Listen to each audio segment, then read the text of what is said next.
Hello everyone, Jolene here from Bookworm Adventure Girl. Welcome back. I hope that you are all doing well. This is where I talk about the books that I'm reading. I like to read diverse books and I highlight Canadian literature. If you are new, thank you so much for checking out my channel. Please hit subscribe and stick around. Today I am going to be talking about 10 of the shortest books I've read according to Goodreads. Last year I did 10 of the shortest books that I've read, that were on my TBR. So I will link that below. For some reason I didn't do the other side of this, which is part of a series that I started, that I've been doing, and it's been a lot of fun. So I will leave a link to the playlist as well if you're interested in checking that out. So yeah, in honor of Shorty September, maybe some of the books on this list will inspire you. So for this list, I didn't include children's books, and these all had to be books that I own that are on my shelf right now, and obviously books that I've read. Now, the children's books thing, I'll explain that. So I'm going to start with the book with the most pages, and then I'm going to go to the book with the least pages, so to the shortest book. And I'm going to start with The Essential Earle Birney by Earle Birney. So, sorry, I know the lighting's funky in here. This is a poetry collection. It has 64 pages, and Earle Birney was a Canadian poet. He wrote one of my favorite poems of all time called David, and it's a poem that tells the story of two men who have gone mountain climbing. And this collection, it's just short, sweet. It has some of his more popular poems, including David, I'm pretty sure. So if you're looking for a quick poetry book to read for Shorty September, then yeah, I highly recommend Earle Birney. Now I only grabbed some of these books from my shelf. So next is also a poetry book, and I know I said that I didn't include children's books, but I did include this, which some might consider a children's book, because even though like it is kind of for children, I really think that adults can appreciate it, just as much, if not more. And it's Alligator Pie by Dennis Lee, which also has 64 pages. Forgot to tell you that part. Dennis Lee is another famous Canadian poet and children's book writer, something like that. He is from Toronto. I think he still lives in Toronto. But these are playful poems, and this edition that I have is very colorful. It's a lot of fun, and for me it's very nostalgic, because I remember as a kid I could probably recite all of Alligator Pie. It was very, very popular in the 70s. It came out sometime in the 70s, and in the 80s it was very popular. So I'm not sure if I could do that now, but I know it goes, Alligator Pie, Alligator Pie. If I don't get some, I think I'm gonna die. And then this is where I'm not sure. I think it's give away the green grass, maybe? Give away the sky, but don't give away my alligator pie. And then it continues, but that's all I kind of remember, sort of. So yeah, it's a lot of fun. I really, really have always loved that poem and this collection. So next is another book that also has 64 pages, and it's Acres of Diamonds by Russell H. Conwell.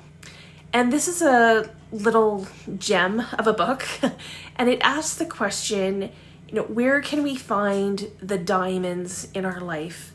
And the whole idea is that we often look for success and the good things in life, that we tend to look away from ourselves and we go searching for these things instead of really looking where we are. And the message is basically that it's, much closer than we expect. and that we think it is, and that we really don't have to look too far. So this story is told almost like a parable or, some kind of tale of sorts, but it prompts you to think, which, I love.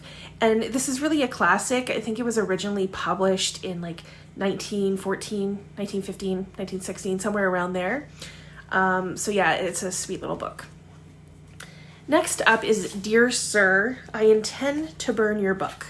This is by Lawrence Hill. This has 56 pages, and it's Lawrence Hill's response to one of his readers who let him know that he was going to burn his amazing book that I love, called Book of Negroes, and which is probably his most famous book. I have read a few of Lawrence Hill's books, and I've really, really enjoyed the ones that I've read so far. So it was just interesting to read how Lawrence Hill responded here. And again, really, really quick. At 55 pages is Brokeback Mountain by Annie Proulx. This is probably her most famous short story, maybe even her most famous story overall. I'd say it's this one or The Shipping News, which was also a big deal. But this one had more controversy, I'll say, because it was about the relationship between two cowboys. And this was first published in the late 90s. And I think if this were to come out now, it might have been received very differently. But the story and the movie certainly had an impact. And if I remember correctly, the movie stays pretty true to the book.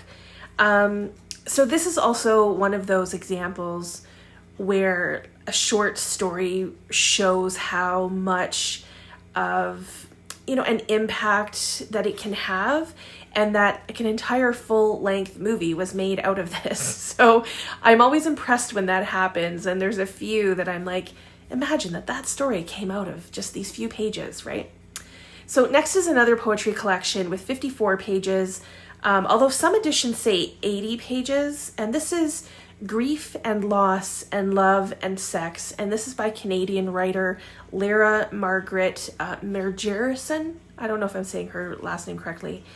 So this collection came out of the author's grief after her sister died by suicide.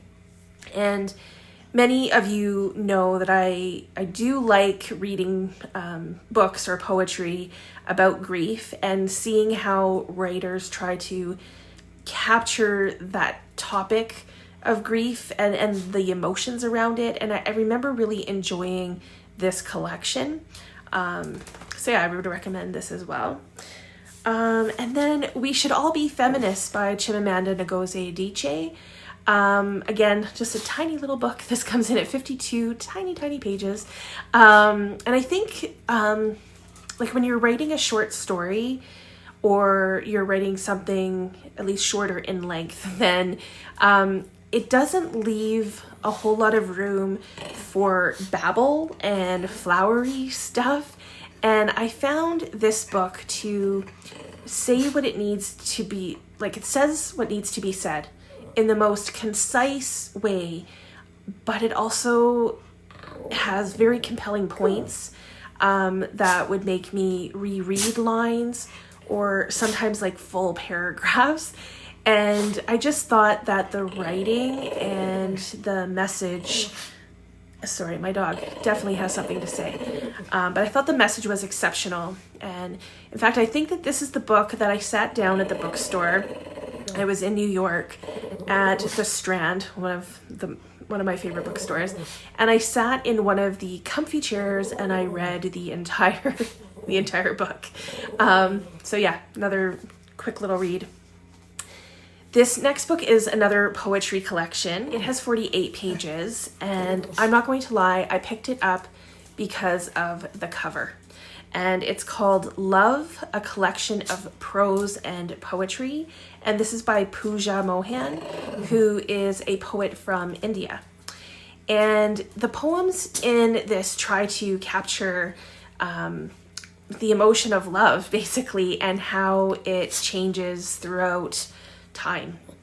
And I would say, and within relationships as well. Okay, this next book. Okay, just give me 1 second. I'm going to see what it is she needs. Okay, I think we're good. We'll see how this goes. Okay, so this next book could also be argued that it's a children's book.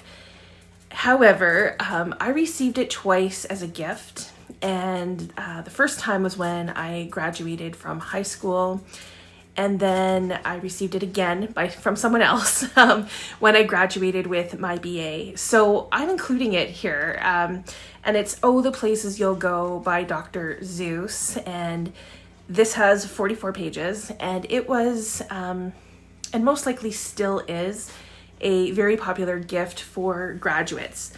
And I think mostly because the message is all about the potential that you have and how far you can go with who you are and, you know, everything that is about you. So, and of course, it's classic Dr. Seuss with the rhymes and the rhythms, you know, which just make it a lot of fun. Okay, the final book that's on the list is another poetry collection. This has 43 pages, and it's Heartsongs by Mattie Stepanek. Sorry. Some of you may know Mattie Stepanek from the Oprah show. This is a long time ago now, and other appearances as well. He made a lot of appearances. He was a speaker. He was a poet and a peace builder who wanted to spread peace throughout the world. He had a form of muscular dystrophy and died just before his 14th birthday. And his poems are sweet, and although simple, I think that's what makes them brilliant. They are very heartfelt, and they carry the message that, you know, Mattie was basically all about. And yeah, I have a few of his books, and they're lovely. He was a real inspiration and just a lovely young man. But I think, yeah, he inspired many people. So those are the 10 shortest books that I've read according to Goodreads. And as I said, I will link the 10 shortest books on my TBR below, and the rest of the playlist that has been going on. And I probably should have done this before I did this video, but I might take a look at the TBR video and see if I've actually read any of them, because potentially these could have been on them. So please let me know if you are participating in Shorty September. What short books are you reading, and what are the short books that you would recommend and that you've enjoyed the most? I look forward to chatting with you in the comments. As always, thank you so much for watching. I hope you enjoy the rest of your day, and don't forget to make every day an adventure.